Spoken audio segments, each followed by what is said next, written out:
Hank, that was me that beeped at you today when you were out in the yard.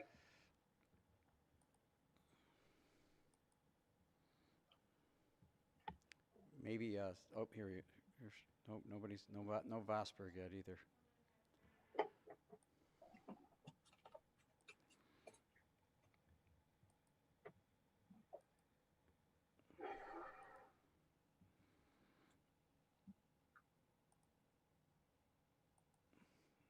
About 3 minutes were Trustee Vosberg and any other members of the team that we're waiting on.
Hey.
I do.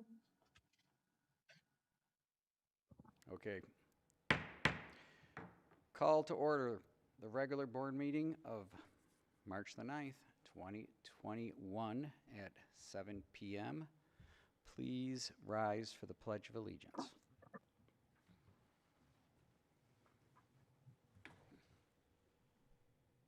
I pledge allegiance to the flag of the United States of America and to the republic for which it stands, one nation, under God, indivisible, with liberty and justice for all.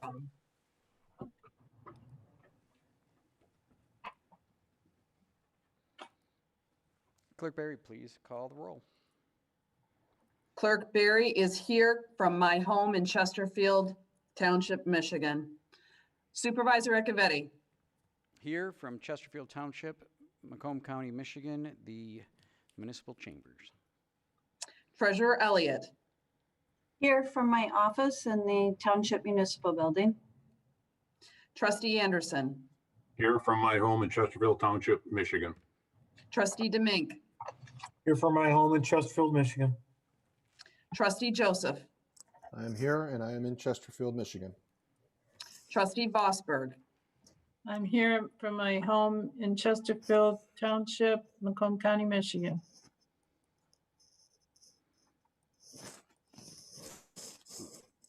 All members are present. We're going to move on to item number 5, presentations. There are no presentations tonight. Item number 6 are department reports.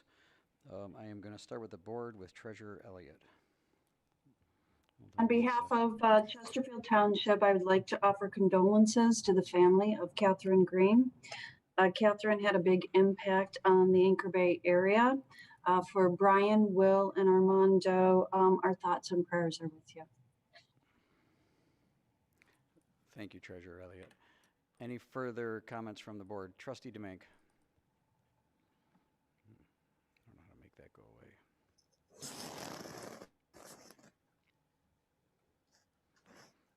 You're muted, Trustee DeMink.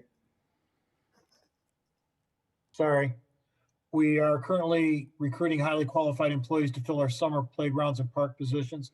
Applications will be accepted through March 19th, $10.25 to $16 per hour. Employment is available for those as young as 16 years old with a work permit and reliable transportation. If you're dependable, dedicated, and available to work each day during the summer, we encourage you to apply. Employees in these positions work 20 to 35 hours per week. Resumes accepted at chesterfieldtownship.org, or you can call the Leisure Services Department. Also, the registration deadline for spring baseball has been extended until March 15th. Limited spots remain. Spring season begins the first week of May. Get your gear ready. Call Leisure Services. For more details, registration is accepted in person or online. Leagues available to boys and girls ages 5 to 15 as of August 31st. Thank you. Clerk Barry, I saw you raise your hand. Thank you, Mr. Supervisor. The clerk's office will be holding our late night passports again on March the 18th. That's next Thursday. It's my understanding that there may be some additional Chesterfield Township departments available as well during that period of time, offering a variety of services. Please check our website to register for the late night passports through the clerk's office, as well as to check for any other department offerings. Also, you may check and keep updated with the clerk's department on social media, Facebook and Instagram. We have launched a new social media page that will be providing regular updates on a consistent basis with regards to elections as well as general operations. You can also check there if it is more convenient for you. We do have an announcement that was posted today with regards to an upcoming special election for the office of state senator. The primary office will be held on August the 3rd, 2021. For more information, please check our website.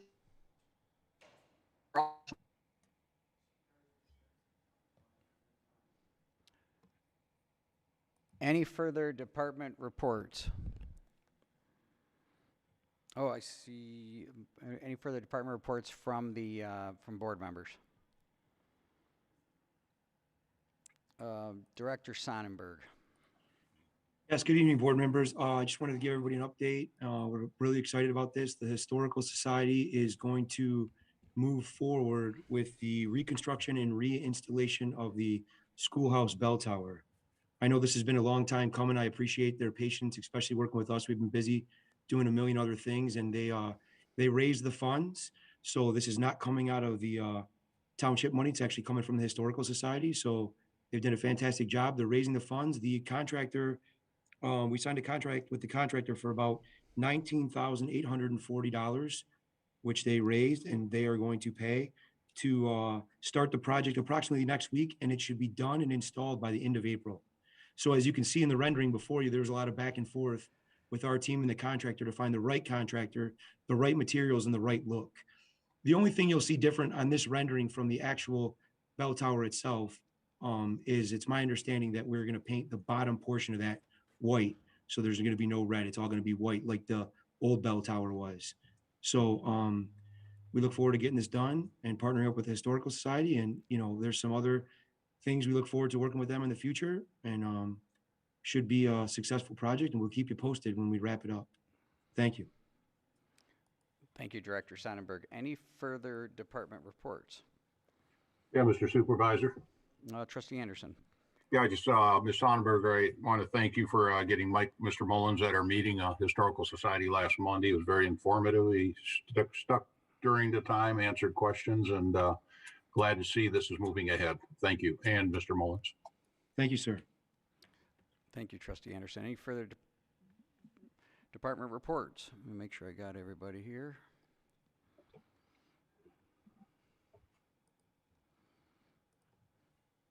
Item number 7, Clerk Barry. Item 7 is the consent agenda. All items under the consent agenda are considered routine by the board and will be enacted in one motion. There is no separate discussion of these items. If discussion of any item is required by a board member, it will be removed from the consent agenda and considered separately. Public comments on the consent agenda items are permitted. 7A, approval of the minutes of the regular board meeting of February 23rd, 2021. 7B, approval of the agenda with addendum if necessary. 7C, approval of the payment of bills as submitted by the Finance Department.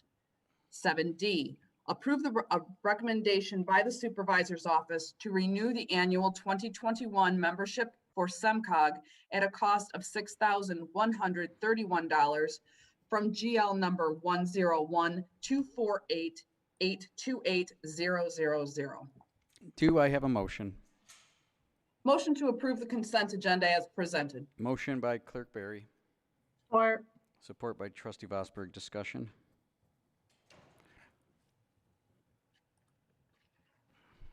Clerk Barry, has there been any public, public comments on the consent agenda? There have been no public comments submitted on this agenda item. Motion by Clerk Barry, support by Trustee Vosberg to approve the consent agenda as submitted. Clerk Barry, please call the roll. Clerk Barry, aye. Trustee Vosberg. Aye. Trustee Anderson. Aye. Trustee Joseph. Aye. Trustee Demink. Aye. Treasurer Elliott. Aye. Supervisor Acciavatti. Aye. Motion passes. Item 8. 8A is the regular agenda. Item A, a recommendation by Supervisor Acciavatti to reappoint Carrie Whitfield to the Parks and Recreation Commission with a term ending March 2024. So moved. Motion by Trustee Demink, Elliott. support by Trustee Elliott. Discussion. Ms. Whitfield is a very familiar face around Chesterfield and the township offices. She grew up here. This will be her second term. She's passionate about open spaces, green spaces, protecting our waterways, and I am ecstatic to recommend her reappointment. Any further comments from the board? Motion by Trustee Demink, support by Treasurer Elliott. Clerk Barry, please call the roll. Trustee Demink. Aye. Treasurer Elliott. Aye. Trustee Anderson. Aye. Trustee Joseph. Aye. Trustee Vosberg. Aye. Supervisor Acciavatti. Aye. Clerk Barry, aye. Motion passes. Item 7B, 8B, 8B, sorry. approve a recommendation by Facilities and Operations Department to award a 3-year generator inspection and maintenance contract to Michigan CAT in the amount of $50,280. Do I have a motion? Move to approve. Motion by Trustee Vosberg. Is there support? Support. Was that Demink? Demink. Support by Trustee Demink. Director Sonnenberg. Yes, good evening. Just going to give you a brief little history and background with this request. So back when I started in roughly 2017, there was a generator contract in place. We had a 3-year deal back then, and it was a little less expensive. but we had a series of problems with the contractor to the point where, if you can recall back on, it was about February 20th, 2018, I had to come and ask for some emergency funds to the tune of about $5,600 to make some emergency repairs because our contractor at the time was missing several things. So we went through and tightened down the scope and really used a really elaborate, we actually waited till we had a facilities manager on board, and we teamed up with a couple contractors and the facility team and the fleet manager and developed a really tight scope, kind of a little bit, not necessarily over the top, but really detail oriented. So we put that out for bid, and we got several prices that you see in front of you. And the vendor just happened to be the most expensive, but we actually are the most comfortable with that vendor. And that vendor, CAT, currently services our police and fire departments, and they're extremely happy with them. So that was part of our decision-making process too. Not only that, but this contract saves, with their current prices, this saves, for example, the last service the police department had done was roughly $1,300, and this contract saves about $200 each time that service is done. So because we're buying in volume and all of our systems are covered in this contract, we save a little bit of money. Now, we do have about over $700,000 in generators in the township. So we have about 14 units. And this is, to me, one of the most critical maintenance contracts we have because our units are getting a little bit older, and we want to make sure at this point that we team up with a really good contractor. So that's why I'm asking for this request, which is a little bit, like I said, is the most expensive vendor when we got the bids, but this is a direction that we wanted to go. Any questions from the board? Clerk Barry, has there been any public comments submitted on item 8B? There have been no public comments submitted on item 8B. Seeing no further questions from the board and no public comments, we have a motion by trustee Vosberg, support by trustee Demink to approve item 8B as submitted. Clerk Barry, please call the roll.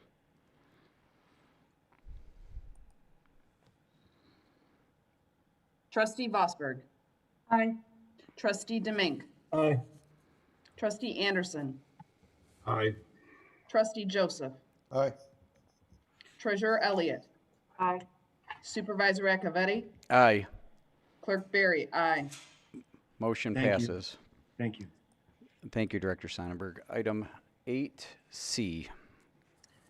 Item 8C is to recommend the Township Board of Trustees to authorize Spalding DeDecker to receive bids for year 1 of the Annual Sidewalk Replacement Program.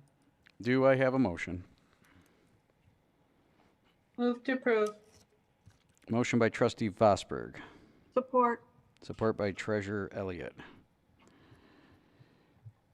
Discussion. And Jeremy is here along with Mr. O'Connor. I think I'll turn it over to Jeremy with Spalding DeDecker. Welcome. Thanks for having me. As some of you may recall, the township retained Spalding DeDecker to put together an administrative guide, which essentially goes through the timeline, the rating procedures, the standard documentation, as well as the overall process of how to get through the assessment program. State law allows for the assessment of the sidewalks back to the homeowners. The Chesterfield Township ordinances go a step further, pass along the sidewalk maintenance responsibility, as well as put together assessment procedures, how much shall be assessed back to the homeowners, including administrative costs. And some of the highlights are listed here as far as dates. A homeowner has 30 days to submit an application once they've received the letter, and 60 days to complete the repair from there. Spalding DeDecker worked with the Township Public Works and Engineering, as well as the Ways and Means Committee, to develop the sidewalk replacement guide that utilizes this timeline as we go through. In general, next slide. In general, the township is broken down into 6 zones. These 6 zones were laid out to minimize the amount of sidewalk that was replaced at any given time, and also to generally locate those sidewalks in local areas. Zone 1 was picked as the first zone to review for year 1. That's in the oldest part of the township, which is the southwest corner of the township. Next slide. From there, we went through and reviewed all of the sidewalk within Zone 1 according to the criteria laid out below. This criteria is laid out in a way that gives the township flexibility to select number 1, 2, 3, 4, or 5 for replacement.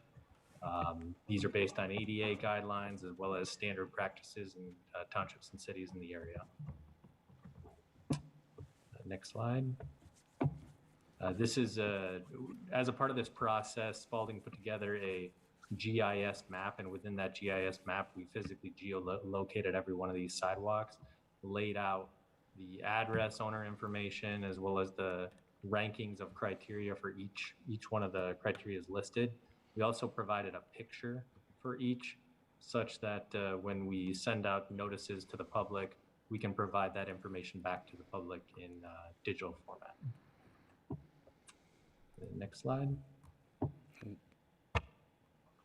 Once these total defective flags are identified, we're at a stage now where we're looking to send these out for bid. We have an estimated cost of the 2 defects that we're really looking to bid out. At this point, the number 5s and the number 4s are the $250,000 and $380,000 for a total of $630,000 for the year 1 program. So the next step would be to send out this bid package for bidding, get actual prices, as well as send out the official notice for public hearing for comment from the public. At that public hearing, we will have the final bid numbers, and we'll be able to go through exactly how much this is going to cost. And from there, there's a deadline to repair on their own with a permit and construction complete. And then we get into pre-construction, construction, and then there's a final assessment period that's repayable over 5 years. Next slide. So that's ultimately where we're at, is looking to move on to the next phase of this process and get into the bids and determine exactly how much each one of these sidewalk flags is going to cost. Any discussion from the board on item 8C?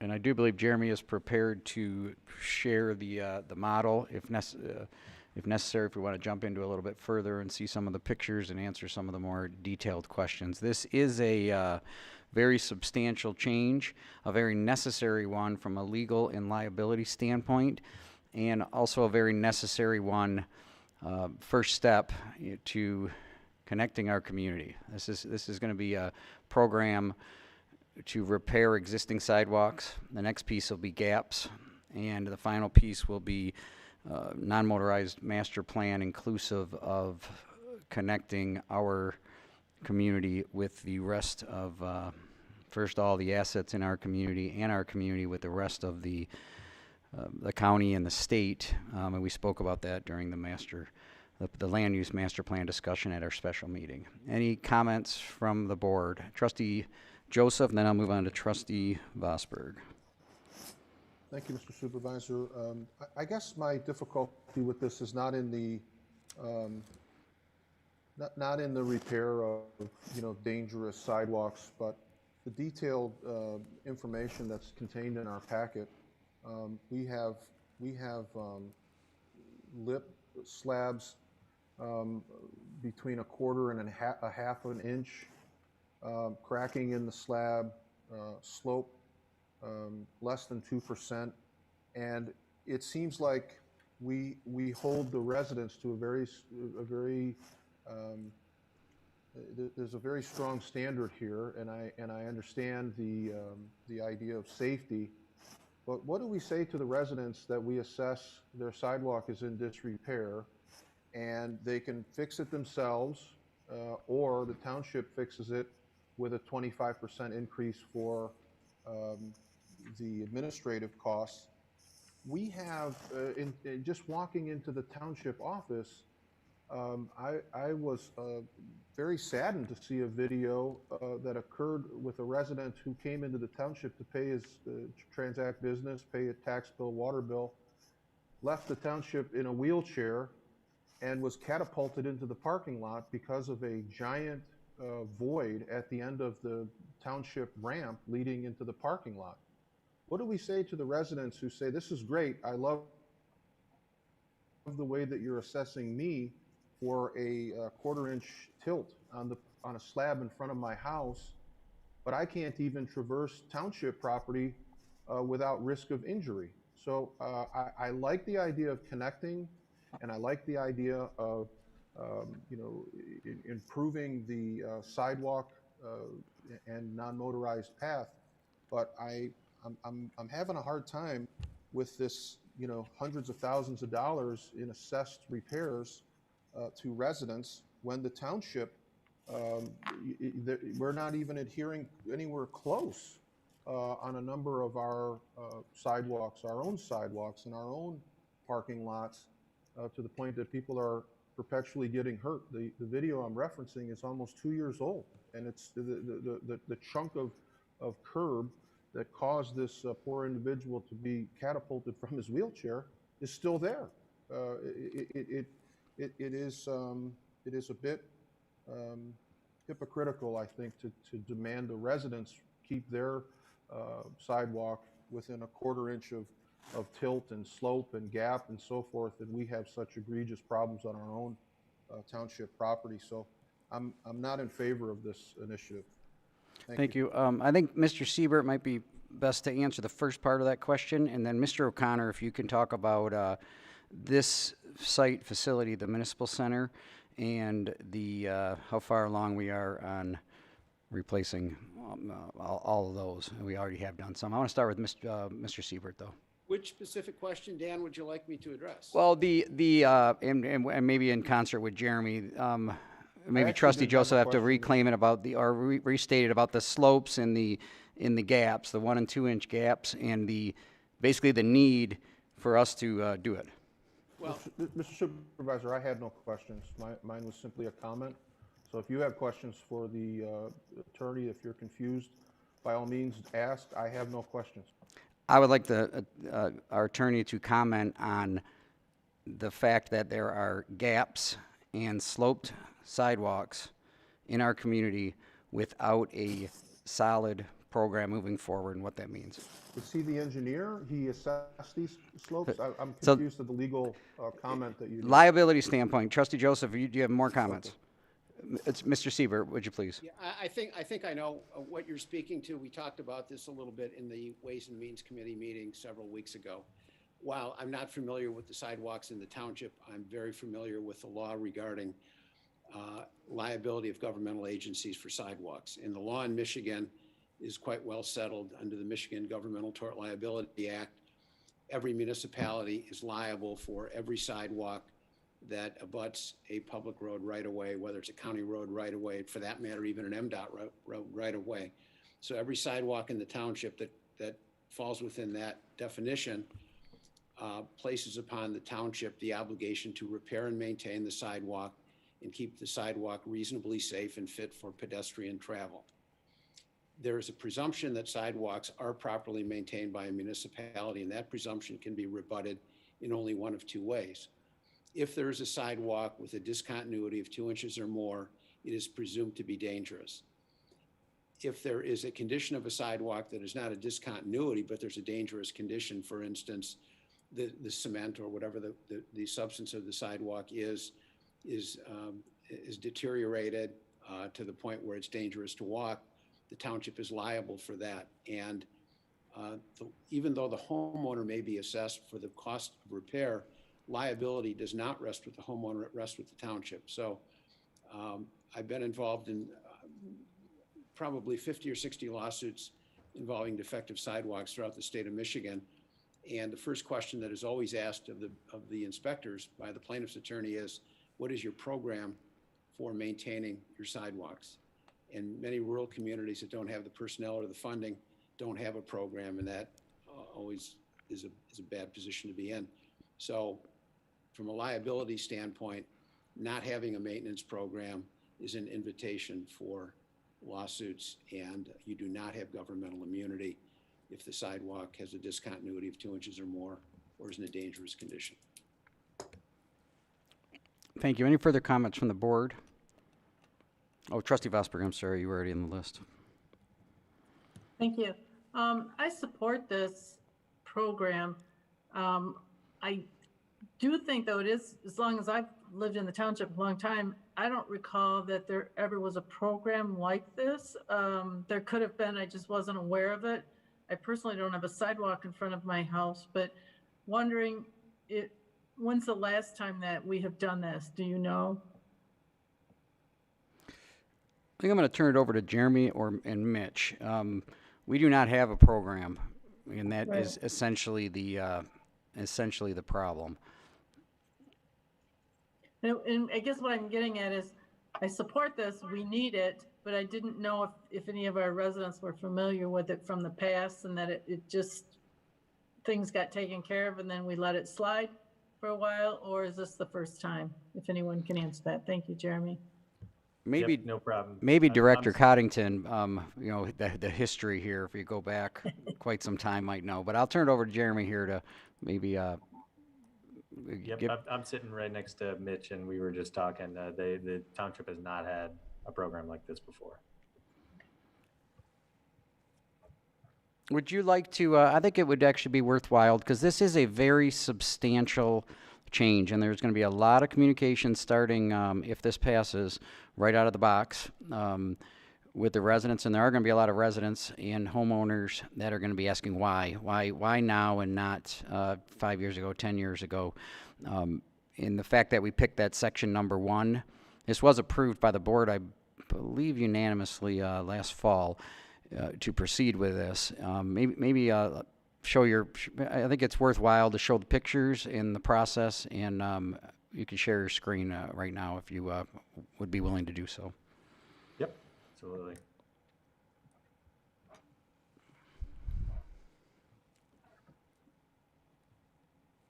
So this is an overview of the entire township, and you can see the various program, various sections, 1, 2, 3, etc. From here, we've physically gone through, and each one of these X marks is a defect that we've identified. Once you get to the defect itself, it'll bring up information related to the sidewalk address, the street name, the slab depth, the number of flags affected, and then it goes through each one of these criteria and assigns a number to it. And that number is related to that overall system that I showed before. The intent is to dial this down to a point that allows the township to choose which of the ratings they're gonna go after per year. So the point of a 1/4 inch or more, most often most townships don't go down that far. Most often they go to either the 3/4 of an inch or 1 inch or more, which is what's shown in our packet. Is we started with the number 4s and number 5s, which is 3/4 of an inch and greater. You can see the difference is extremely subtle. This is a number 5, which is a 1 inch or more lip. The very next picture is a 3/4 inch lip. The differences are going to be extremely subtle, and that's why it's important that we spelled out the gradings and what's associated with each, so that we're transparent about it as to what's included per year. Because you're going to get a lot of folks who are going to look at, a 1/2 inch as the same as a 3/4 inch, but we have to draw a line somewhere.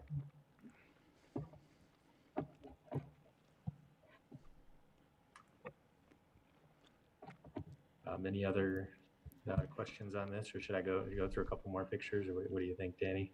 Any other maybe questions from the board? If you want him to show you how the model works, and we've already paid to build the model for this phase. Maybe zoom back out to the whole world there.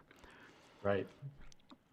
As you can see, the number of sidewalk flags, each one of these blue and red X's is a sidewalk defect, and this is zone number 1. So there's quite a few as you get into some of these subdivisions. Move your way forward.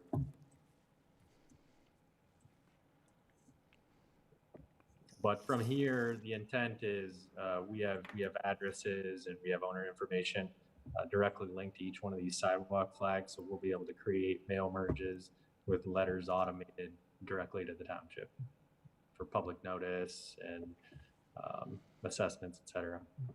And then maybe talk again about these 6, when you zoom way out and show all 6 sections. So it'd be a 6-year revolving door, and then 6 years from now, this section may have a whole lot less, or hopefully minimal or none. Right. No, absolutely. It's 6 zones. So the intent is to move from zone 1 to zone 2 to zone 3, et cetera, all the way through. By the time you get back to zone 1, there is a potential that you'll have some of the 2s and 3s that may have worked their way up to 4s and 5s. But hopefully that's less than your initial program. Your initial program is going to take care of a lot of the long-standing issues, the ones that have been there for a long time and are not going away. Maybe open it up to the board before I stop your screen share and go back to myself. I can't see if anyone. Yeah, I got a question. Oh, I'm sorry. I think that was Trustee Anderson. Yes, sir. Yeah, the first, the zone you showed earlier with all the markings, what is the most common deficiency in that? Is that like the half-inch, quarter-inch, those are indicative or what? Yeah, all of these red and blue are 4s and 5s. So that's the 3/4 inch and above. The most common is the lip. We do get some that have the scaling where it's 25% or more with a 1/4 inch depth, which acts as a tripping hazard.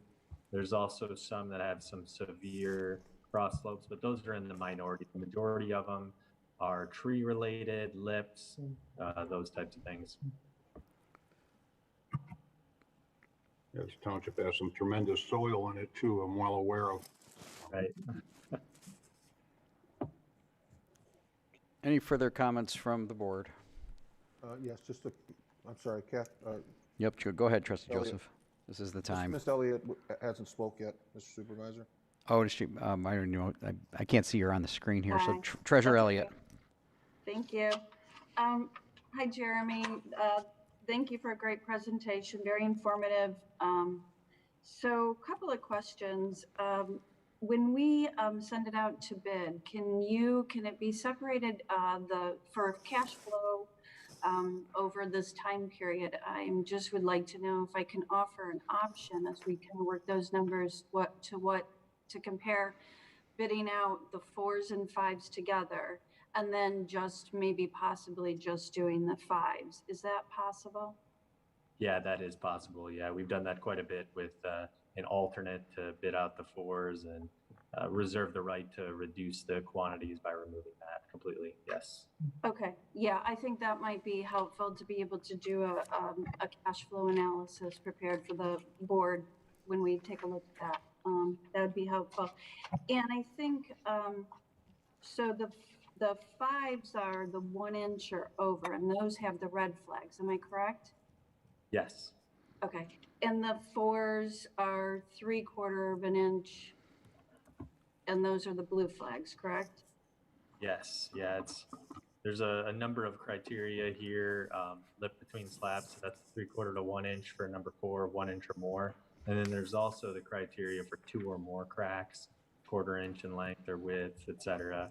4% cross slope, 6% cross slope. So it's all of this criteria, but the majority of them, you are correct, are in this lip between slabs. Okay. Just one more question. So when you were looking at this, like you have the 6 sections, and we're looking at section 1, and so would we wouldn't do like 5s in section 1 and section 2, right? Because you can't, that would be too big of square footage, or? Yeah, as far as, I mean, for now, all we have inspection information on is zone 1, but the larger the area, the more sidewalk flags you're going to add up. I mean, you could kind of see from just the number 5s, the cost of what that went up. I think we were at number 5s were 250,000, and then as you go down the line, number 4s were 380,000. So it's going to be very similar for the next zone 2. Okay. So you would probably end up doubling this number if you added an additional zone to that. Okay. Thank you. That was it. Any further comments on the board? And I do know that Trustee Joseph is up again here. I just have one more question. Go ahead, Trustee Anderson. Yeah, I just, now if the homeowner, if the township has to do the repairs, talking about what is a reasonable cost of materials and an added fee of 25% on that cost to replace those slabs that'll be put on the tax rolls. Got that right? Yes, that's administrative soft cost that goes into the evaluations, the designs, the inspections, the construction administration, et cetera. But most often what happens, you get a program this large, you're going to get an economy of scale on the sidewalk flags. It's significantly cheaper for, us to install one slab of sidewalk than it is from an individual homeowner. That's what we've seen most often. The homeowner can do their own if they choose as well. There is a permit process and a number of days that they have to complete that. In the past, I've run these for a few years, and we'll have 600, 700 residents, and we'll maybe get 20 who will do it on their own, and most of them do it themselves. They either are DIY, go out and remove the sidewalk, or a handful of them will do some of the leveling, pump cement underneath the sidewalk to lift the lip up. And those are all allowable.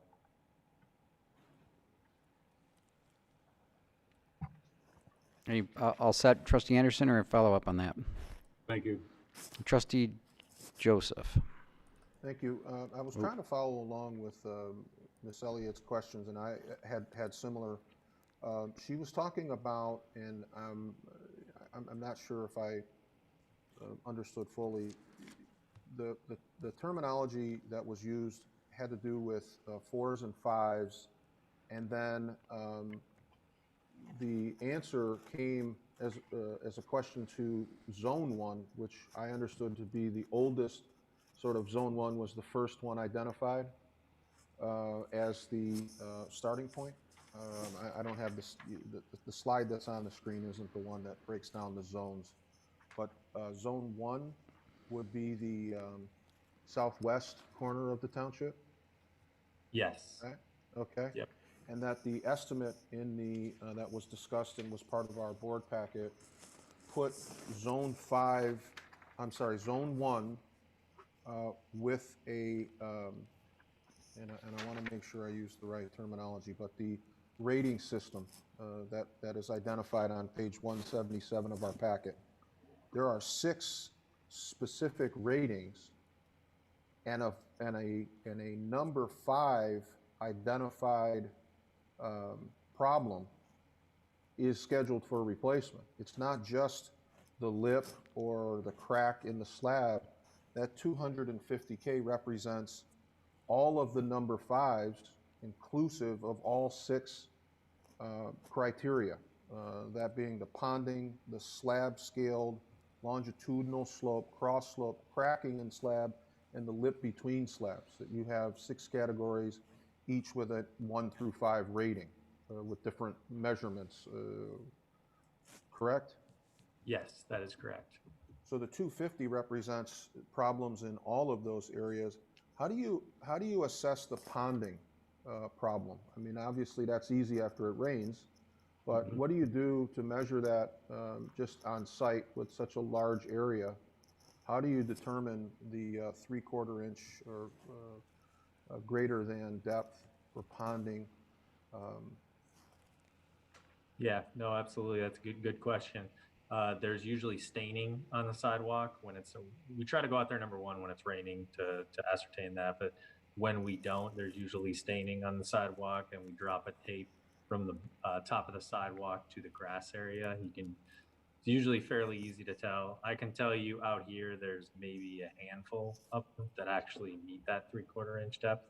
It's just something that is a hazard, and when you do get that ponding, they become ice rinks, and sometimes they don't meet the other criteria. That's why it's on here. Okay, and then the other question I had had to do with the permitting process. If a homeowner wants to do flat work in their driveway, is there a permit required, and why the permitting for the sidewalk? Is that because it's township obligated maintenance, or like what is the permitting and what is the cost of the permit if the homeowner elects to do it himself? Yeah, it's a no fee permit, and it's basically just a form that's submitted so that the sidewalk replacement program recognizes that there's homeowners who are going to do some of this work themselves.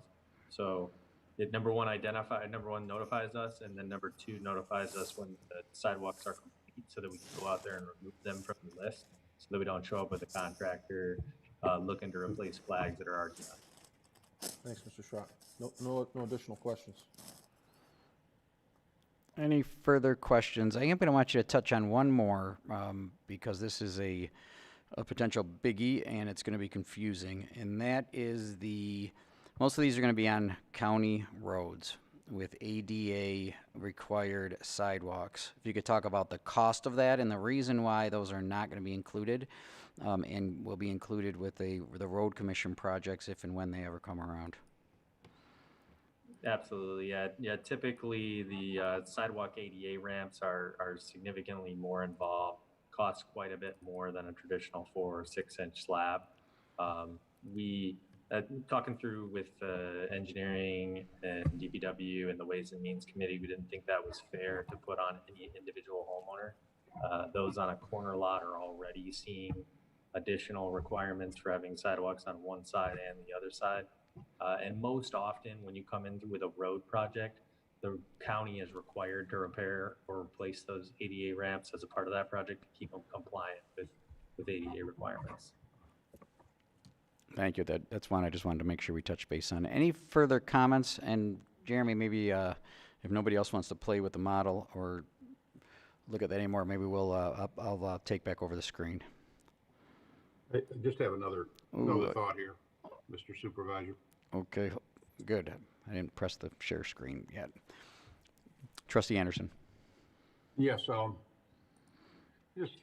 know we have a sizable number of our residents are senior citizens, fixed incomes, and I'm just kind of concerned at 25% tagged on to repair. You know, I can understand what council talked about where the township could be liable, but some of these repairs, and if they can't have it done, the cost, that could be folks on fixed incomes, you know, especially at this time what's going on in this country. I really have some questions about that, fairness.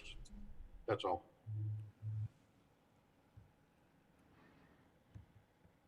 Thank you. Any further questions from the board?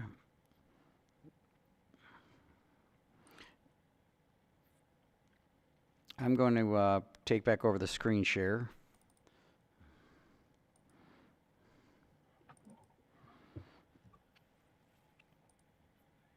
Clerk Barry, has there been any public comments submitted on item 8C? There have not been any public comments submitted on this agenda item.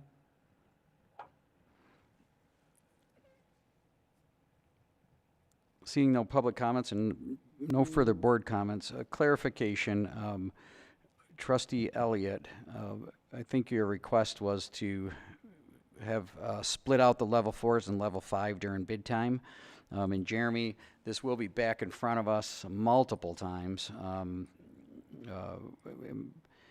Was that the request? And Jeremy, is that difficult to do? So when the bids come back to us, you're looking at, here's your level 4s, here's your level 5s. We'll be able to make a decision to proceed with one or the other, depending on how the bid comes in, or with none, with neither. Is that doable, Jeremy? Yes. Yes. Yep, that's fairly easy on our. We already have them broken out that way, anyways. Perfect. We have a motion by Trustee Bosberg, support by Treasurer Elliott, to approve item 8C as submitted. Clerk Barry, please call the roll.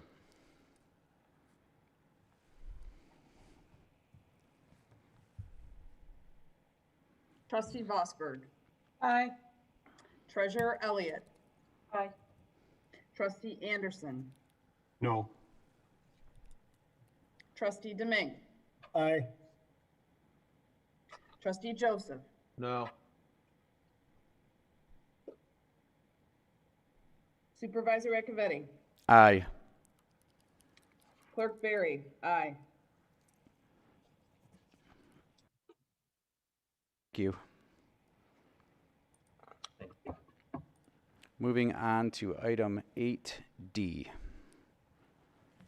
Item 8D is a recommendation by Public Works to adjust the township match from $22,435 to $35,800 for MDOT's M59 project that incorporates matching all traffic light signals along the Golden Corridor by installing a mast arm in lieu of a box span traffic light signal at westbound M59 in Marketplace Boulevard. The cost would come out of GL number 101-446-970-000. Do I have a motion? Motion to approve as submitted. Motion by Clerk Barry, Support Elliott. support by Treasurer Elliott. Assistant Director Johnson, I think we'll turn it over to you for this one with a little bit of history. Last year, the agenda item, the MDOT, maybe now might be a good time to break the news that M59 is going to be under construction for 2 years for the next 2 summers. Thanks. So back on June 23rd, the board meeting last year, we brought to the board the option to put a mast arm at Marketplace Boulevard and Hall Road, because MDOT's going to be redoing Hall Road from basically 94 all the way to, I believe it was like Romeo Plank. And that starts, like Dan said, it starts this month. So that's going to be under construction from the foreseeable future. In terms of getting us the number, they gave us a number last year of $22,435 for the mast arm, and also included a decorative sidewalk, which we are not going to have. But they forgot and omitted a 15% design and 50% construction cost on top of the cost for the mast arms itself. So that's why the difference in terms of it from 22,000 to 35,800. Keep in mind too, they also omitted the numbers for Macomb Township and Clinton Township as well. And their number is much more significant than ours. We had extensive conversations on Monday or yesterday with Macomb, Clinton, and MDOT discussing all the costs and what's going on. And through it all, Macomb, Clinton, and it sounds like we're all plan on moving forward with it. There's no issues with the obviously the costs are a concern, but the communities are still willing to go forward to make this corridor shine. So we did discuss seeing if the MDOT be willing to waive some of the costs. They were not, so it was an option. We did try to ask as much as we could to see if they could forego some of the costs passing on to us, since they forgot it. They were unable to. Nonetheless, this is the updated number for this one mast arm that's going to be at Marketplace Boulevard and Hall Road. And also I attached, through that, there was one minor language change on page 3, paragraph 7. It references a decorative sidewalk. There is no decorative sidewalk, so MDOT just updated that to remove the crosswalk language, since there is no crosswalk added to our location. So I did send that over to Michelle Niza, CC, to the supervisor's office this evening around 5 o'clock. And that's the only language change, is that paragraph 7 there. But that is the gist of it, planning moving forward. And I'm not sure if there are any questions from the board. Questions from the board? We have spent a ton of time on this the last week with Macomb and Clinton Township as well. They are pulling back on some of their signage. If you drive from Romeo Plank through to M53, you'll see exactly what they're talking about. It's the black mast arms with the box signs. In ours, we have one, and it will say Marketplace Boulevard. The concept is to take that corridor and add some character to it, and add some, some life to it, and make it have one seamless transition from I-94 all the way through that section of Macomb County. Our piece is one sign at this point. I anticipate eventually going on the other side of 94 toward Town Center and continuing with that character, essentially. We made a decision last year to do it at 22,000. It was last spring. MDOT, of course, changed their numbers and their rules, and the contract, the amount they sent over was different, and that's what kind of caused this scuttlebutt. Macomb and Clinton, frankly, have pulled out of some of their signs, and they're going to be taking board action tomorrow and next week. I would make this contingent upon those two communities, or I would be open to, or frankly, I'd be open to having this one. But that'd be something that we could do if they do not approve it, which I anticipate they're going to. You'd hate to have it just stop at M59 and then we go back to the normal barriers. So, any comments on that? I'm more than willing to share. Yep, Trustee Joseph.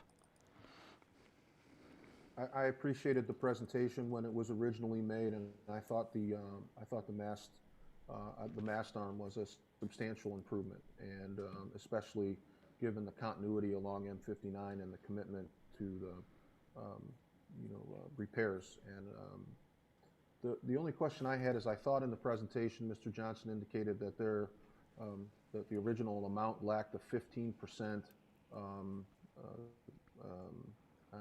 design fee, and clearly 15% of 22 doesn't take us to 35. It takes us closer to 25. So, they've added about 13,000. What is that all design, or do we not really get a detailed breakdown on that? Yeah, the detailed breakdown, I'll include that with the packet that I give to Clerk Coordinator Niza. There is a breakdown of all that information, so I'll get that to you. It's not 15% of the 22, it's of the design cost, which is not a part of that. It's not a part of that 22, but I can get you a breakdown, not a problem. Okay. Kevin, I thought that was in the agenda item. I'm sorry, David. Go ahead. I'm sorry? I thought that was in the agenda item. So when MDOT first presented this to us and all the other communities, it was a letter, right? And the letter said one lump sum. This is what it costs, it's not in front of me here, and I can't pull it up on my screen because everyone will see it. It'll cost us $122 for this and $109 for this. You pay the difference, in one lump sum. Now we've got like 8 items that are broken down to. We pushed them pretty hard on their two 15% yesterday. They have 15% for design, 15% for their CA, basically the construction administration, and they went back and basically said no. We pushed them on the contract. They said the Attorney General's office says no, except for removing the decorative sidewalk, because we don't have a decorative sidewalk, and that's where it is. It's kind of a take it or leave it from the state if we want it, and. I got a sheet, Trustee Joseph, yesterday we got an attachment that does show the 22,435, that number. That also shows the actual extra 15% for the design and the construction. It breaks all that down. So I'll submit that to attach to this agenda, so you guys will have that as well. We got it late yesterday, early today, a lot of the documents. So you guys will get that, no problem. I understand, and thanks for trying to challenge some of these numbers, and it's got to be a completely uphill battle when you're dealing with a project of this magnitude. So thanks for that, and I look forward to the sheet. Email is fine, so thank you. Yep, will do. Any further comments from the board? Clerk Barry, has there been any public comments submitted on item 8D? Mr. Supervisor? Oh, Trustee Vosberg, I believe. Yeah, before she reads comments, if there are any, do you want the motion? I kind of would like the motion to be contingent upon the neighboring communities still approving similar signage. They're mast arms. Okay, yep, I am comfortable if you would like to. Clerk Barry made the motion and Elliot supported it. Either way, I'm comfortable. And I guess it's up to Clerk Barry or yourself. I would be willing to, I would like as well, I was planning to amend my motion to be contingent, for the approval to be contingent upon the other communities participating as well. Is there continued support for the amended motion by Clerk Barry, which is to approve item 8D, contingent upon, and we will have time because there's deadlines from MDOT, contingent upon Macomb Township and Clinton Township approving similar mast arms along this corridor?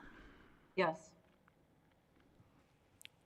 Amended motion by Clerk Barry and continued support by Treasurer Elliott. One more clarification on the amendment.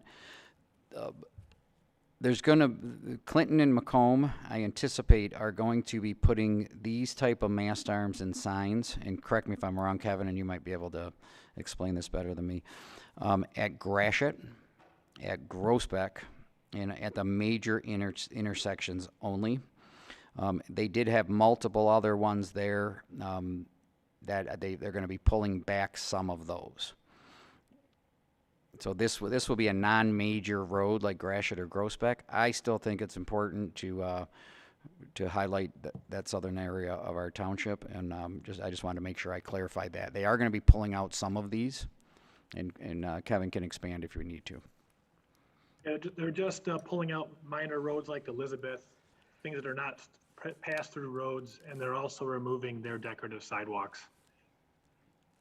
So that's the only minor change they're making.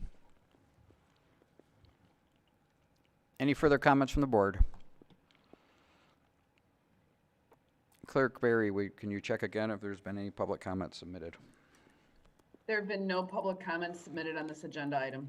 Amended motion by Clerk Barry and continued support by Treasurer Elliott to approve item 8D as submitted, contingent upon Macomb Township and Clinton Township participating in the upgraded mast arms as well along the M59 corridor. Clerk Barry, please call the roll. Clerk Barry, aye. Treasurer Elliott. Aye. Trustee Anderson. Aye. Trustee Joseph. Aye. Trustee Demink. Aye. Trustee Vosberg. Aye. Supervisor Acciavatti. Aye. Motion passes. Thank you. Item 8E. Item 8E is to approve a recommendation by Public Works to complete a sanitary sewer master plan update by utilizing the engineering services of Anderson, Eckstein, and Westrick, Inc., AEW, at a total cost of $15,000 from GL number 591-541-801000. Do I have a motion to approve? Or a motion?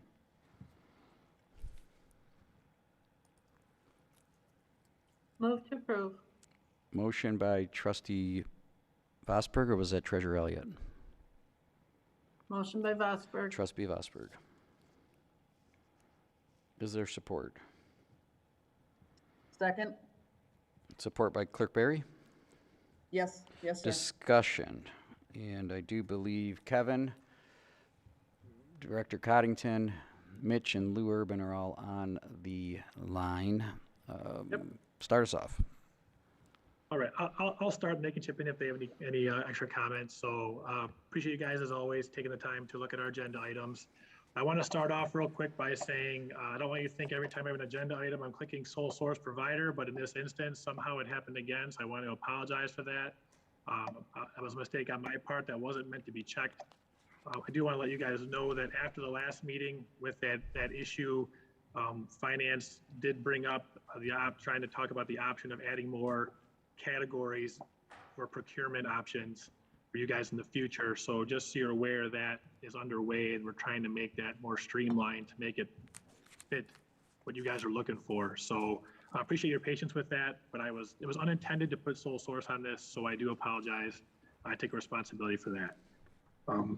But with the master plan, we have worked with AEW in the past extensively on our master plan, and they've done a great job of providing the service for us. And due to the fact that I believe on last Wednesday, Planning Commission had the master plan, they had an agenda or a special meeting for that. The zoning densities were updated. I know there's been talks with Macomb County Public Works we've had on future sanitary sewer expansion from their perspective. There's a lot of irons in the fire, so to speak, in terms of how to move forward with some pretty extensive sanitary sewer infrastructure, obviously, which will affect the township in the northeast and northwest quadrants.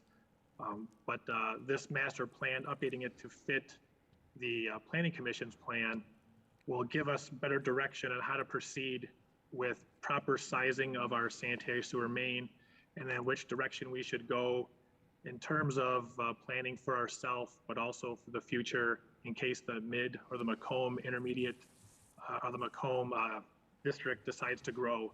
We can make determinations on how to proceed, because obviously those kind of projects cost a lot of money.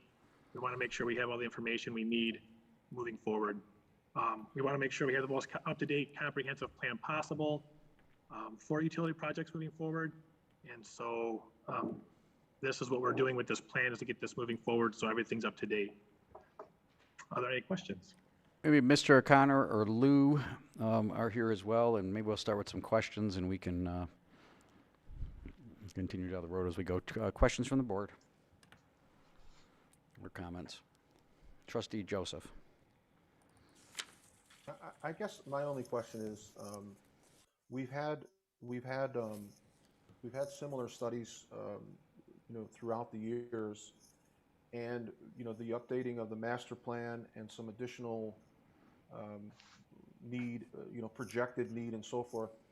It always seems like when we do these studies, we start from scratch. That we have to do a new study because we have projected growth in this area or that area. But going back to the last series of evaluations, what's the process for just taking a look at what the additional pieces are and adding that to the model? We've had a number of presentations over the years where we have pretty solid technology, and we have a pretty good layout of where our water and sewer pump state, we know where things are at. When we have additional projected increases in certain areas, why aren't we able to just plug that into the model and get sort of a continuing build on from the study? Why do we have these study after study after study, and can we build on to existing? Yeah, we're definitely building on to existing, and that's a great question. On top of what I mentioned earlier, we're also looking at capacity for our sewer as well. We did have a couple meetings with Eagle talking about how we can make sure that we have multiple, what I'm going to call pinch points in our township, where they're saying we can find out the sewer is smaller when it actually, or the sewer has less capacity, but we think it has. It should have more room for us to grow and not have to worry about replacing the pipe. So what it's going to do is we're working on, in places that are already built out, we're going to use actual capacity of what is being used to the meters that we have from Macomb County. So that'll be actual flows. With the previous model, it was the 7 state standards. I believe it's 7 state standard, Lou, but it's 10 state, but it's 100 gallons per capita per day, or 100 gallons per person per day, which we feel is excessive. So we're trying to get an actual feel for our sewers, where it's at, to not, what's happening is they're saying there's more flow in our system than there really is. So we're trying to get a realistic look at our system and seeing how we can have our master plan fit not just the 10 state standard, but pare it down to actual flows with the existing infrastructure or existing residents that are already utilizing the system. Mr. Urban, do you think you could expand on that a little bit, or touch base on that a little bit? There's a lot of moving parts to this right now, especially in the northeast section, and things coming up, and there'll be some other on some sewer issues. I don't know if you can touch base on the Eagle, the numbers, the theoretical versus flows, and some of that. I can do that. I can basically, to complement what Kevin just stated, is Anderson, Eckstein, and Westrick did a sanitary sewer master plan for Chesterfield Township in 2017 as part of the SAW program. With that, Eagle uses 10 state standards, which means it recognizes 100 gallons per person per day as sanitary flow.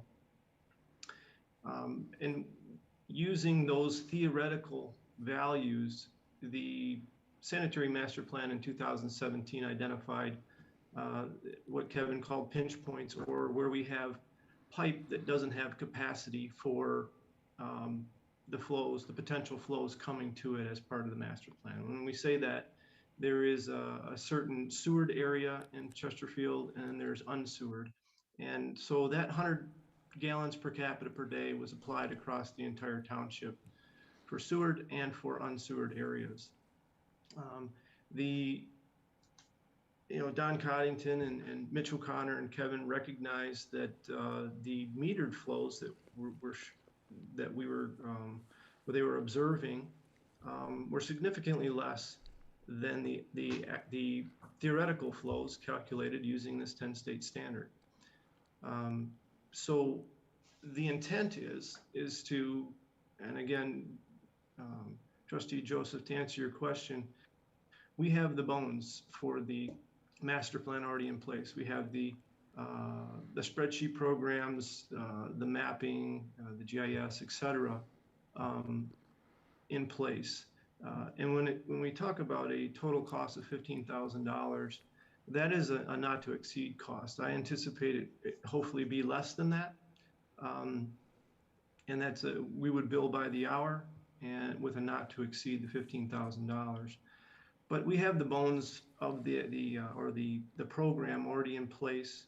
We will take the new zoning map, which identifies the different densities now for the entire community, and we'll couple that with the concession from Eagle to look at metered flows instead of the theoretical flows.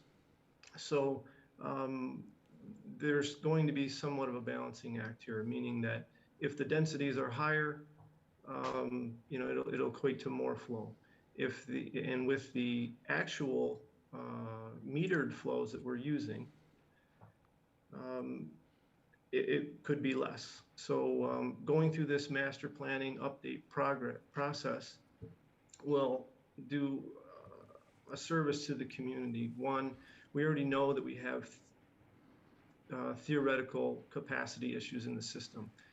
Those theoretical capacity issues would limit growth in the community because Eagle will not permit developments that the sewer system couldn't handle. That would result in, if the township wanted to continue development in these areas, would consist of either upsizing or replacing the sewers, or putting in relief sewers to mitigate the capacity issues. We spoke of, so the theory here is to go and use actual metered flows for the current sewered developed area, and then use and Eagle will not accept anything less than the 100 gallons per capita per day for the unsewered areas, or those areas that are undeveloped at this point. So that's going to be the process. And again, AEW will bill on an hourly rate, not to exceed the $15,000. Any further questions from the board? Clerk Barry, has there been any public comments submitted on item 8E? Yes, Mr. Supervisor, we've received one public comment on this agenda item. Please read it into the record.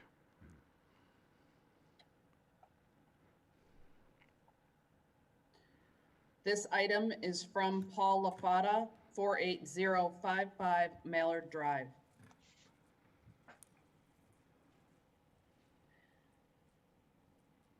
The administrative review box is not complete. This study is to conform to the new master plan draft and new zoning densities. This requires ordinance changes in the proper process. Town hall meeting, posting in a local newspaper, board approvals.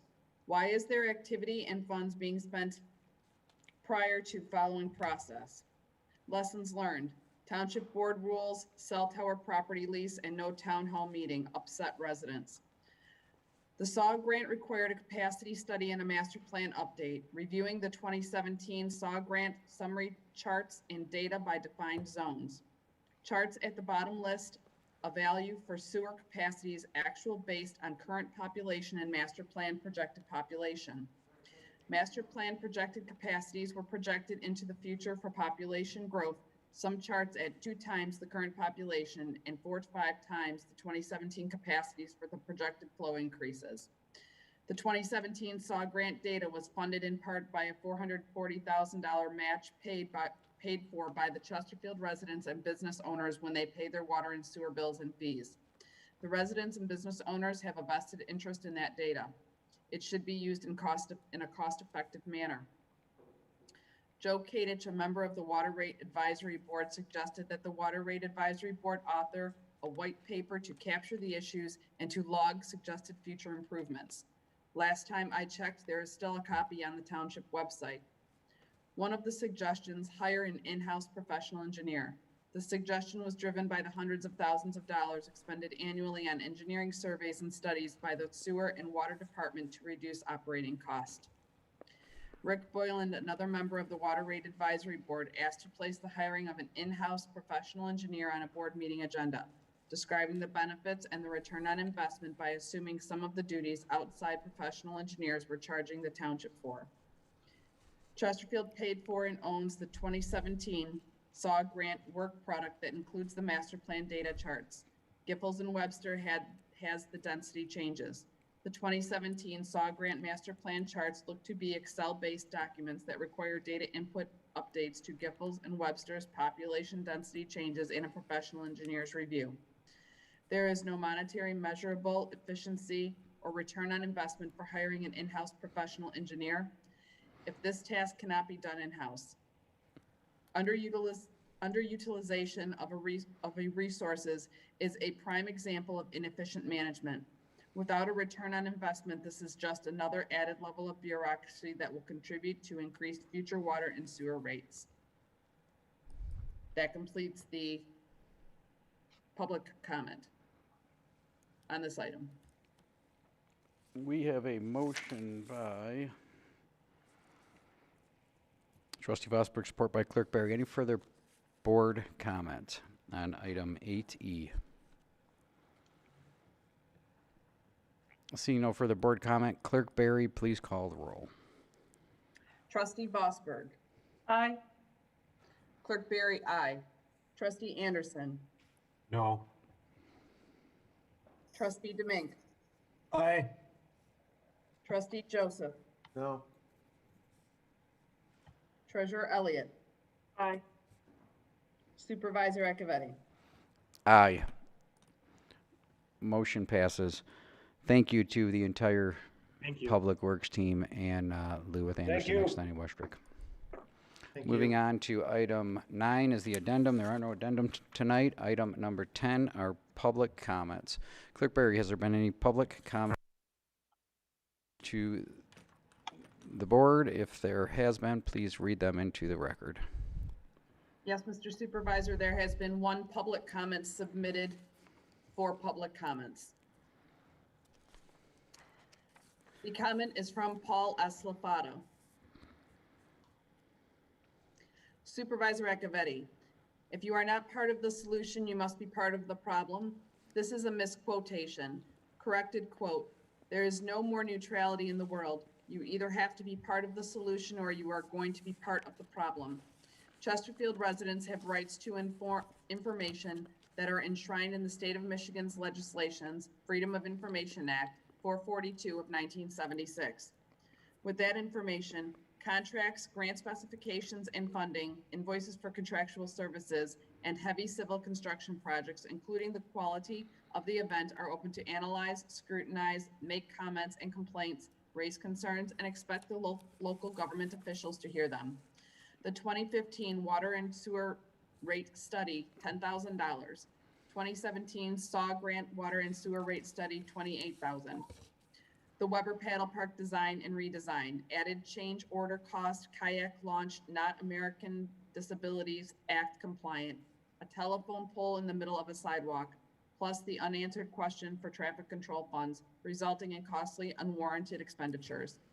Enabling and encouraging Chesterfield residents to speak out is an important aspect of public sector accountability. Continuance of the same issues, problems without resolution, questions leadership. Expedite a resolution. Expose whom that are perpetrating the repetitive issue problem.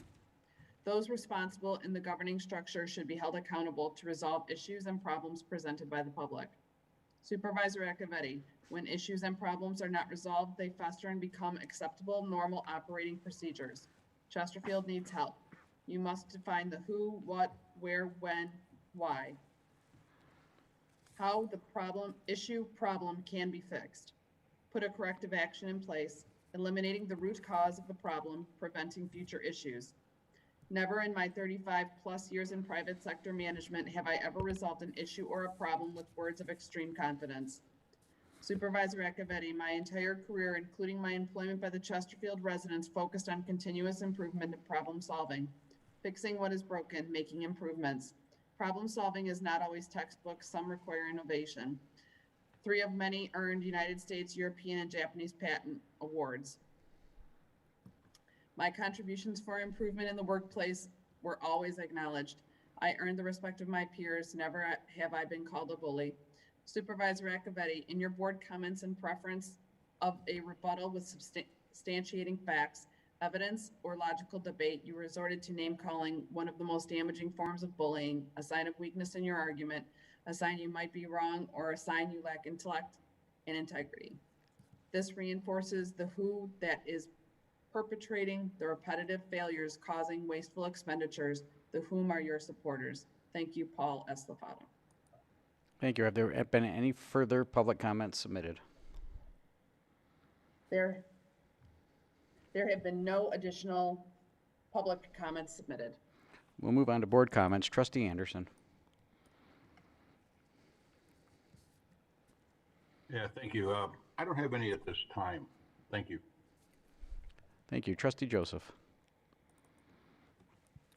Thank you, Mr. Supervisor. I just wanted to comment a couple of issues. One, the vote on the sidewalks.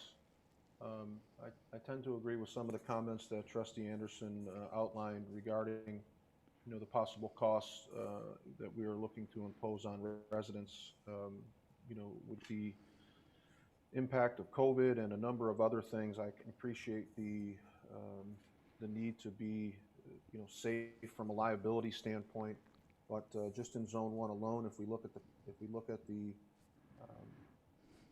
number 5 failure rates, or the standards identifying 5 as the most dangerous, you have $250,000 in that district alone.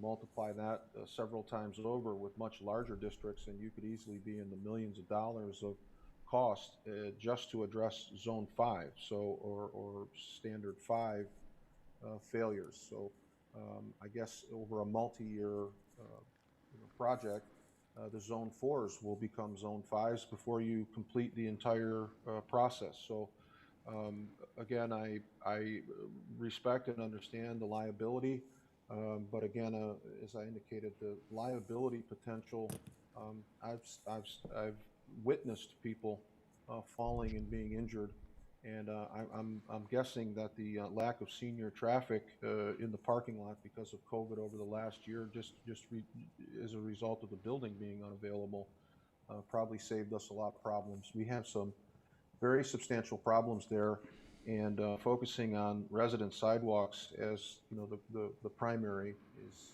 I think, a little bit short-sighted. But again, I understand those who voted yes, and the explanation given by the attorney for why we need to have a program in place from a liability standpoint.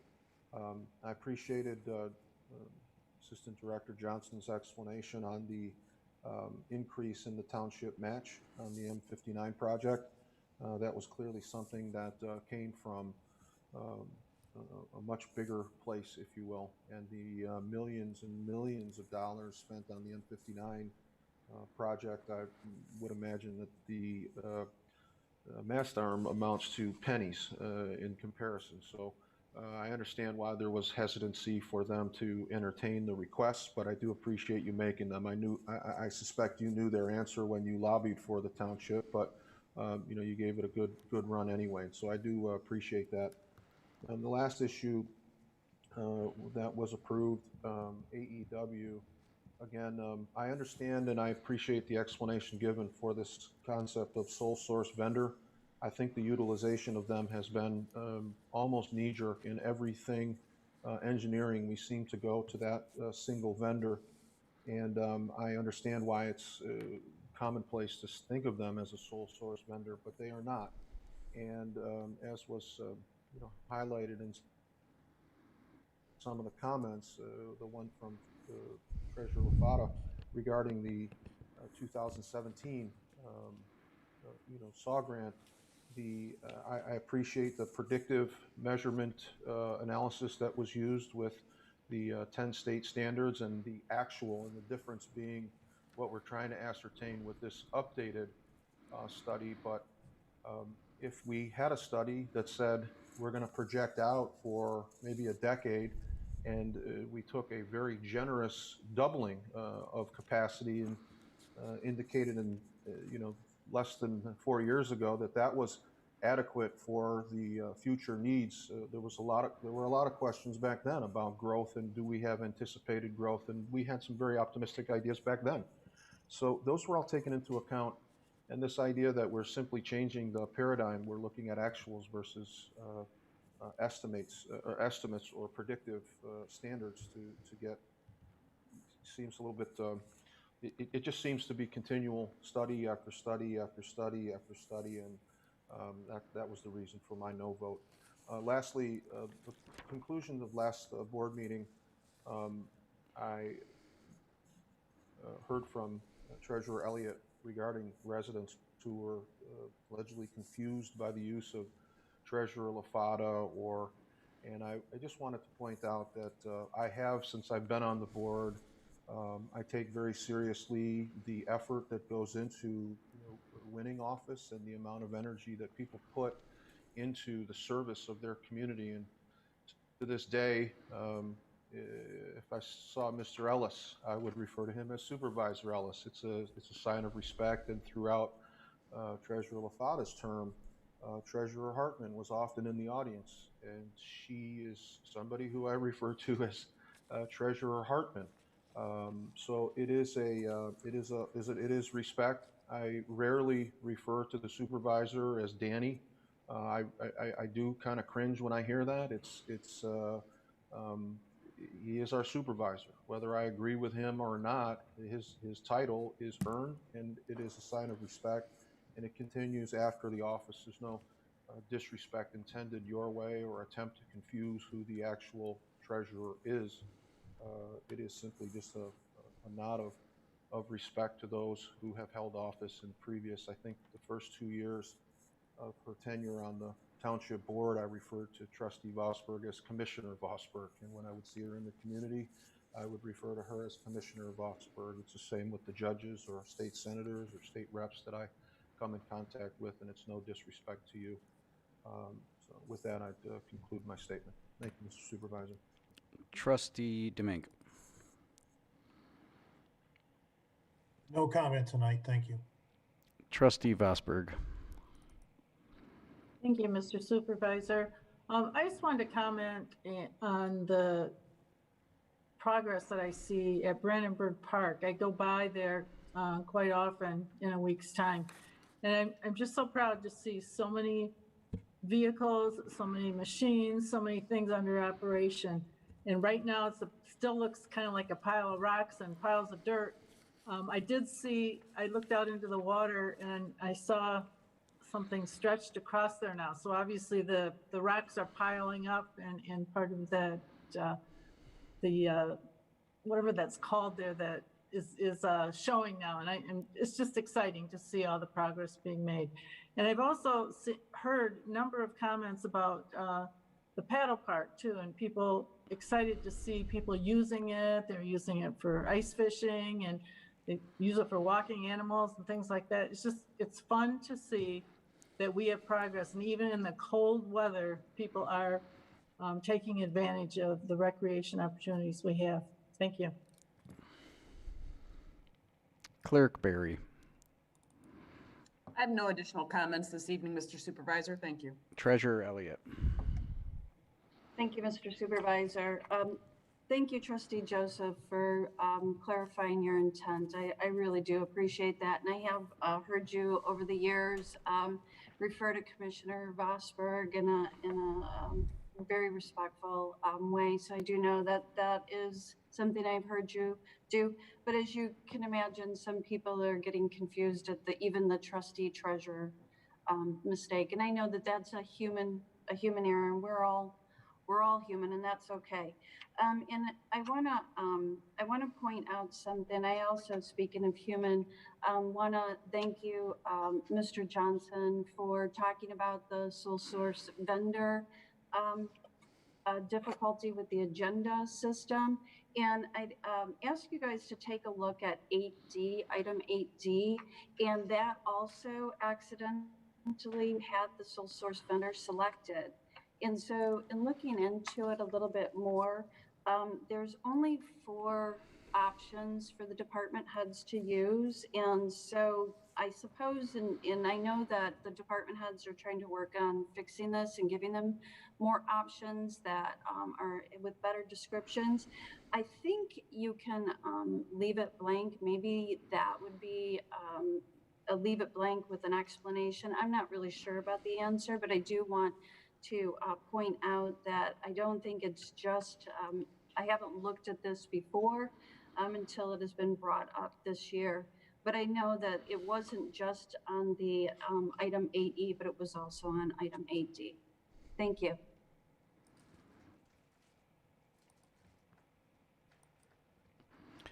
Thank you. A couple for me. We touched on some big issues tonight. Infrastructure issues, sidewalks, sewer, roads, and little pieces of each of those. And I want to run through each of them. The sidewalk program, I'm very excited about it. I'm also a bit nervous about it in that we're way behind on this program, and that's why there's off-ramps. And when we voted for this last October to allow Spalding DeDecker to proceed with doing the analysis, it's very important to go out for bids, and then it'll be back in front of us again and with public hearings. There's going to be off-ramps on this if there's problems multiple times. So that's a big, huge step. And we can't have the next step on the sidewalks, which is the gaps and the entire connecting of our non-motorized path system. One thing's very clear, and we're making great progress, but we have a long ways to go, like 100 miles worth of sidewalk that we need. You're going to see the project connecting the Salt River Bridge to Sutton break ground here in about a month. Some other successes were in front of the Veterans Facility. Now the goal is going to be to start connecting our community and fixing these subdivision sidewalks as well, and all the gaps. Sewer. I want to make sure that I thank our best-in-class water and sewer department, Director Coddington, Assistant Director Johnson, our vendor partners, which we have 3 that are focused on water and sewer, and that's Anderson, Eckstein, and Westrick, OHM, and Spalding DeDecker. We are clearly a best practice water and sewer department, and they're tasked with, and their mission and challenged with, providing us clean, potable drinking water, making sure that our sanitary sewer is disposed of properly, we don't have any overflow issues, and keeping our water rates lowest in the region. That's where we stand right now. We have 5 PRVs, multiple connections if there are breaks and loss of pressure, where a lot of our neighboring communities don't have that. We have no, which I'm very proud of, environmental issues, which is a big piece of that Sanitary Sewer Master Plan. We have no wastewater treatment plants, like are going to be popping up more so in our surrounding communities. Those are not compatible with our environment. And we also have lowest in the region water and sewer rates. So moving forward, when you look at the work that this team's done, Director Johnson, Assistant Director Director Coddington, Assistant Director Johnson, and with the addition of Mitch, who's been on for 3 years, Mr. O'Connor, we're actually on a path to continue this. Our 250 miles of water main, our 140 miles of sanitary sewer, the innovation, the pushing the envelope from this group, whether it's the $1.8 million grant for the SAW grant that was completed in 2017, to investment in our asset management program, our GIS upgrades, our capital improvement plan, and countless other technology updates and best practice policies will allow us to stay lowest water rates in the region for the foreseeable future, and that's the goal. Master Sanitary Sewer Plan, this is something that gets confused with the Master Land Use Plan. And they're two different documents, and then there's a Master Water Main Plan and a Master Paths Plan. But the Land Use Plan, which there was a little error made in in one of the discussions, that the Master Land Use Plan was passed, and that is not true. There's going to be public hearings. There is going to be we're in the period right now, the review period. We did just have the joint meeting. That is a 20-year land use plan. Our sanitary sewer system are 50 to 80-year assets. And updating this sanitary sewer master plan, if it would have been done with this type of vision 20, 30, 40 years ago, we wouldn't have the mess that we have, which is multiple sewer lines servicing the same area. And nothing's worse than when you have a break. Those are very, very expensive. So all these pieces of the puzzle put us in a position where we're maintaining our tight sanitary sewer now with lining, with an annual maintenance program to make sure that the thousands we spend now aren't millions with collapses. And there's going to be more of those moving down the road. This land use master plan could very well result in additional CFS capacity within our system, and there is tremendous value with that capacity to long-term make sure that we are protecting the environment, which is the ultimate solution for why you have a sanitary sewer system. And this team is doing just a tremendous job, and I couldn't be prouder. A couple of just road announcements, and when we get more information from the county, I'm going to do a little bigger presentation on the roads around here. But you're going to see two major construction projects spanning the next couple years, barely touching Chesterfield, mostly to the west, and that is M59 and 23 Mile are both going to be under construction. M59 for the next 2 seasons, 23 Mile for the next 3 seasons, and potentially 4. Our piece of 23 Mile, which is one of the worst stretches of roads in our township, from Gratiot to the railroad tracks, and then ultimately all the way to Fairchild, is not scheduled for a complete reconstruction until 2023, and I'm optimistic that will be pushed up to 2022. That is very upsetting news that we've been pushing as hard as we possibly can, and it is a funding mechanism problem with federal funds, and it's a substantial rebuild.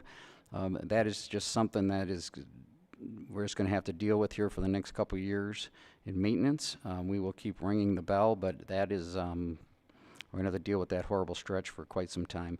Sugar Bush Road is anticipated to be resurfaced this year from where it ended off last year, approximately by the Veterans Facility, all the way to 23 Mile Road to get a new resurfacing project.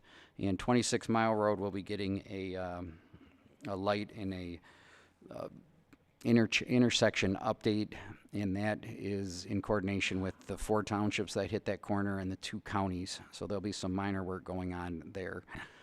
23 Mile Road in Chesterfield will be having a water main project starting pretty quick this spring, and we'll be taking a lane for a section from I-94 to Callens for a little bit of time here this spring.